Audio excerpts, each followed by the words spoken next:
চারিদিকে ঘন জঙ্গল, সব দিক শান্ত, কিন্তু সেই নীরবতার মাঝখানে কোথায় যেন লুকিয়ে আছে এক ভয়ানক মৃত্যু। একটা তীর সোজা এসে ঢুকে পড়ে একজনের চোখে, মাথা ভেদ করে পিছন দিক দিয়ে বেরিয়ে যায়। দেখা যায় কেউ কেউ আবার মানুষের মাংস কেটে কেটে এমন ভাবে খাচ্ছে যেন এটাই তাদের প্রতিদিনের খাবার। একটা মেয়ে গাছের মধ্যে ঝুলেছিল, পেছন থেকে কোদালের আঘাতে শরীরটা নিচে পড়ে যায়, শুধু মাথাটা সেই গাছের ডালে আটকে থাকে। কারোর আবার গলা ছিঁড়ে ফেলা হয়, কাউকে আবার এখানে জ্যান্ত পুড়িয়েও খাওয়া হয়। তাদের থেকে বাঁচতে সাধারণ মানুষ কিভাবে লড়াই করে সেটা ভাবাও যায় না। হ্যালো, আজকের মুভি রং টন।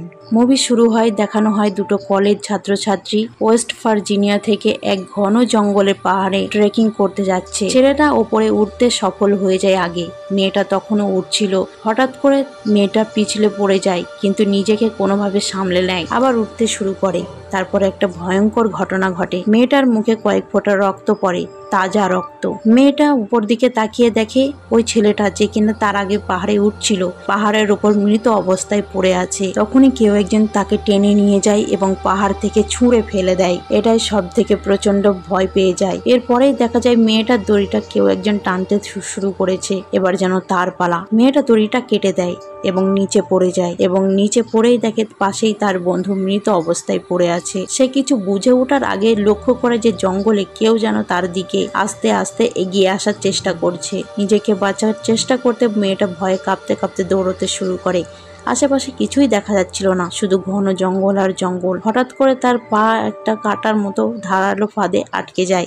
সে চিৎকার করে ওঠে, মাটিতে পড়ে যায়, এবং তারপরেই কেউ যেন তাকে জোরে টানতে টানতে নিয়ে চলে যায়। এরপর কেটে যায় বেশ কিছুটা সময়। একজন মেডিকেল স্টুডেন্ট নাম ক্রিস, সে কাজের জন্য ওয়েস্ট ভার্জিনিয়ার ওই পাহাড়ের ওপর দিয়েই যাত্রা করছিল, কিন্তু ক্রিস একটা বড় ট্রাফিকের মধ্যে আটকে যায়। তার অনেকটাই দেরি হয়ে যাচ্ছিল, ফোনে নেটওয়ার্কও ছিল না। তাড়াহুড়ো করে সে শর্টকাটের লোভে সে একটা অচেনা রাস্তা ধরে পড়ে। কিছু দূরেই ক্রিস একটা গ্যাস স্টেশন খুঁজে পায়, যেখানে একজন বয়স্ক লোক ছিল, কিন্তু অবাক ব্যাপার, সেই বয়স্ক লোকটা ক্রিসকে কোনো সাহায্যই করে না। স্টেশনের মধ্যে একটা ম্যাপ ঝোলানো ছিল, ক্রিস সেটা দেখে এবং নিজের কাজের জায়গায় যাওয়ার জন্য একটা রাস্তা খুঁজে পায়। তারপর সে পথ ধরে যাত্রা করে। বয়স্ক লোকটাকে দেখে মনে হয় কিছু তো একটা আছে যেটা লুকোতে চাইছে পুরোটা। কিছুটা গাড়ি চালিয়ে ক্রিস একটা কাঁচা রাস্তা ধরে এবং ঘন জঙ্গলের মধ্যে ঢুকে যায়। হঠাৎ দেখা যায় একটা মৃত হরিণ রাস্তার পাশে পড়ে আছে। হঠাৎ তার দিকে তাকাতে গিয়ে অন্য একটা গাড়ির সঙ্গে ধাক্কা খেয়ে যায়। সেই গাড়িতে কিছু কলেজ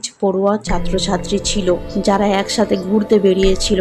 এদের নাম হলো জেসি, কার্লিস, কস্ট, ইভেন আর ফ্রান্সিস। তারা সবাই মিলে ক্রিসকে দেখে যে সে ঠিক আছে কিনা। ক্রিস ভাগ্যক্রমে বেঁচে গেছিল। সে সবার কাছে ক্ষমা চাইতে শুরু করে। সে গাড়িটা ঠিক করানোর জন্য টাকাও দিতে চায়। তখন সেই দলের ছেলে মেয়েগুলো বলে যে তাদের গাড়ির চাকা নাকি কাঁটা জাতীয় ফাঁদের মধ্যে আটকে গেছিল দেখে মনে হচ্ছে, এবং যার কারণে গাড়িটা রাস্তার মাঝখানে থেমে গেছে। তারা এটাও বলে যে এই কাঁটা তারগুলো নিশ্চয়ই কেউ ইচ্ছে করে পেতে রেখেছে। দেখে মনে হচ্ছিল কোনো জন্তু ধরার জন্য কেউ ফাঁদ পেতে রেখেছে। এই ঘন বন জঙ্গলে তারা পুরো একা, যেখানে খুব কম মানুষ যাওয়া আসা করে। ক্রিস এবং বাকি ছেলেমেয়েরা একসঙ্গে সাহায্য চাইতে বনের মধ্যে বেরিয়ে পড়ে। শুধুমাত্র এভান আর ফ্রান্সিস গাড়ি পাহারা দেওয়ার জন্যই এখানেই তারা অপেক্ষা করে। এভান জঙ্গলের মধ্যে হঠাৎ একটি অদ্ভুত আওয়াজ শুনতে পায়। সে সেদিকে চলে যায়। কিছুক্ষণ ফ্রান্সিস খুঁজতে বেরোয় এবং সে যা দেখে সেটা খুবই ভয়ঙ্কর ছিল, কারণ সে দেখে জঙ্গলের মধ্যে ইভানের একটা কাটা কান পড়ে আছে। ফ্রান্সিস প্রচন্ড ভয় পেয়ে যায় এবং তখনই তাকে পিছন থেকে কেউ মুখের মধ্যে ধারালো তার দিয়ে হামলা করে দেয়। কিছুক্ষণ পরে তারা একটি ছোট্ট ক্যাবিন খুঁজে পায়। ক্রিস দেখে সেই ক্যাবিনের মধ্যে কেউ নেই। অন্যদিকে দেখা যায় ক্রিস এবং বাকি তিনজন বনের মধ্যে ছোট একটা মিত্র জন্তু খুঁজে পায়, কিন্তু তারা বেশি মাথা ঘামায় না। ফোন খোঁজার জন্য বাড়িটাতে ঢুকে পড়ে। বাড়ির ভিতরে খাওয়া দাওয়া করেছিল, এমনকি মাংসের স্যুপও বানানো হচ্ছিল, কিন্তু অবাক ব্যাপার, বাড়ির মধ্যে একটা মানুষও নেই, অথচ বাড়ির মধ্যে অনেক পুরনো জিনিসপত্র। ক্রিস ধীরে ধীরে একটা ফ্রিজের কাছে এগোয় এবং ফ্রিজটা খুলে যা দেখে তার পায়ের তলা থেকে মাটি সরে যায়। সে দেখে অনেকগুলো কাঁচের বোতলের মধ্যে মানুষের অনেক ধরনের অঙ্গ প্রত্যঙ্গ রাখা আছে, এবং একই সময় কালে বাথরুমের ভিতর হঠাৎ মানুষের কাটা হাত দেখে সে চিৎকার করে ওঠে। অন্যদিকে জেসি রাস্তায় যে কাঁটা তারগুলো খুঁজে পেয়েছিল, সেই কাঁটা তারগুলো দেখে সে চমকে যায়। এতক্ষণে সবাই বুঝতে পারে তারা এমন একটা জায়গায় এসে পড়েছে যারা রাস্তার মধ্যে কাঁটা তার বিছিয়ে মানুষ শিকার করে, কোনো জন্তু নয়। সবাই প্রচন্ড ভয় পেয়ে যায় এবং পালাতে গিয়ে তারা দেখে বাড়ির সামনে একটা অজানা গাড়ি এসে পড়েছে। এসেছে। এমনকি ফ্রান্সিসরা যে গাড়িটা পাহারা দিচ্ছিল সেই গাড়িটাকেও তারা নিয়ে এসেছে। এর মানে খুবই ভয়ঙ্কর। এই বাড়িতে যারা থাকে তারাই এভান এবং ফ্রান্সিসকে মেরে ফেলেছে এবং গাড়ি সে নিয়ে এসেছে।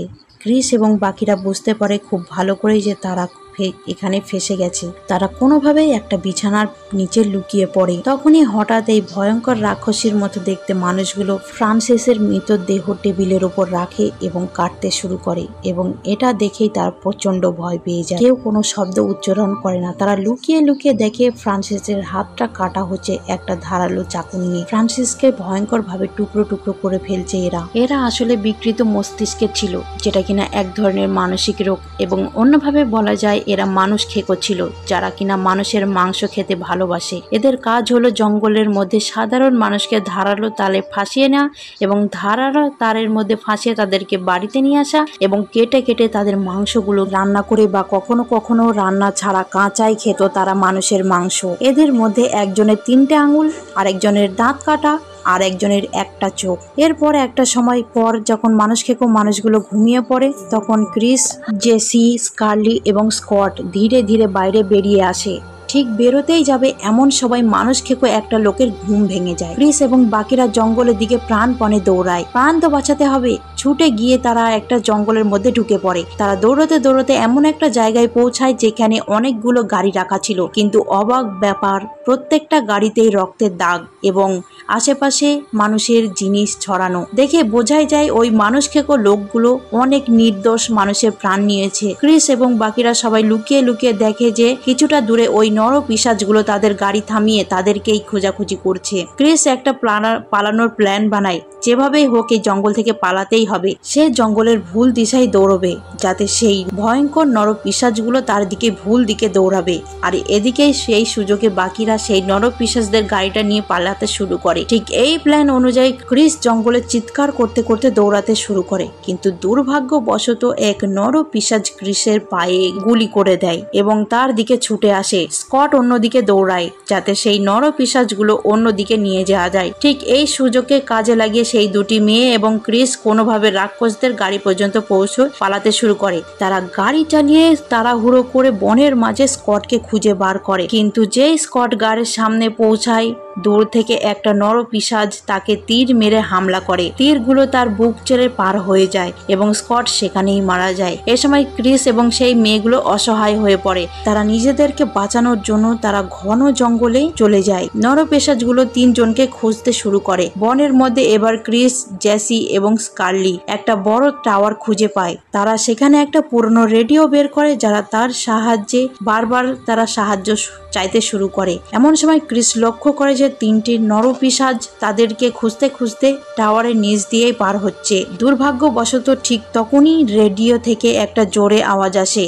যাদের কাছে সাহায্য চাওয়া হচ্ছিল তারা হঠাৎ করে রিপ্লাই করে। তারা বলে, আপনারা কোথায়? আমরা কিভাবে আপনাদেরকে সাহায্য করতে পারি? নরপিশাচগুলো এই রেডিওর আওয়াজটা শুনে ছুটে টাওয়ারের উপরে আসার চেষ্টা করে, কিন্তু যখন তারা ক্রিসদেরকে ধরতে পারে না তখন তারা টাওয়ারে আগুন লাগিয়ে দেয়। এবার বাঁচার আর কোনো উপায় নেই। চারদিকে আগুন আর নিচে সেই নরপিশাচ মানুষগুলো। ক্রিস শেষ চেষ্টা করে 20 ফিট দূরে একটা গাছ দেখে সেখান থেকে ঝাঁপ দেওয়ার পরিকল্পনা করে। অন্তত আগুনে পুড়ে মরতে হবে না। 3 জনে কোনো রকমে উপর থেকে ঝাঁপ দিয়ে গাছের ডালটা ধরে নেয়, কিন্তু তাতেও শান্তি নেই। লোকগুলো তাদেরকে গাছের উপরে দেখে ফেলে। সবাই চুপচাপ লুকানোর চেষ্টা করে। হঠাৎ গাছের উপরে পেছন থেকে এক নরপিশাচ এসে সোজা স্কার্লির মুখে কোদাল মারে। বিষয়টা এতটাই ভয়ঙ্কর ছিল যে পুরো শরীরটা নিচে পড়ে যায় এবং মাথাটা শুধুমাত্র ডালে আটকে থাকে। এই দৃশ্য দেখে ক্রিস এবং জেসি প্রচন্ড ভয় পেয়ে যায়, কিন্তু হার মানে না। কিছুক্ষণ পরে তারা বুদ্ধি করে একটা নরপিশাচকে বোকা বানিয়ে কাছ থেকে ফিরে দেয়। সেদিনের মতো ক্রিস এবং জেসি তো বেঁচে যায়, কিন্তু জেসি তার সমস্ত বন্ধুদেরকে হারিয়ে ফেলে। পরের দিন সকালে